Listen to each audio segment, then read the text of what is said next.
This lesson is on cumulative histograms, calculating a specific interval. The question reads, how many students scored a grade between 80 to 89 on their math test? First of all, how do we know that this is a cumulative histogram?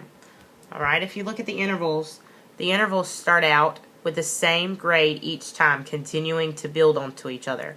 So 60 to 69, and then I continue and make it 60 to 79, which is bigger, and it continues throughout the histogram. Also, the bar heights tells us the frequency. So 60 to 69 have 2 people.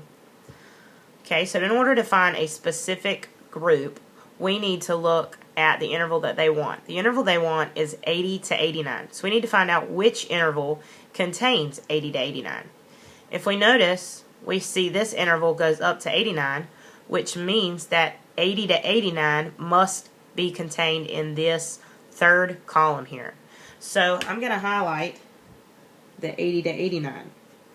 Alright, well, I don't want all grades 60 to 89. So I need to figure out the column before it and make sure that if I take out that interval, I will be left with my 80 to 89. The column before it ends with a 79.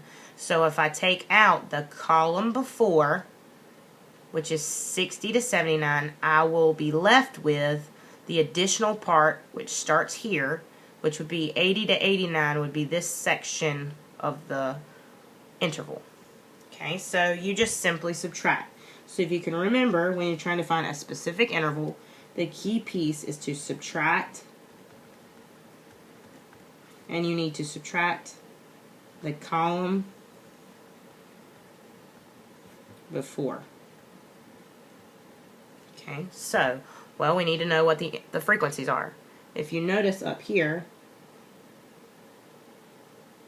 the 60 to 89 has 7 people, and the 60 to 79 has 4 people. Make sure that you always start with the bigger number and subtract the smaller number so that you get a positive answer. So if we take 60 to 89, which has 7 people, and 60 to 79, which has 4 people, and we subtract them, 7 minus 4 gives us 3. So we were left with 3 people are in the intervals 80 to 89. And if you'll notice, this one stops at 79, so it makes sense that the additional piece would be 80 to 89. And if you'll notice, there are 3 units for this part, which is added.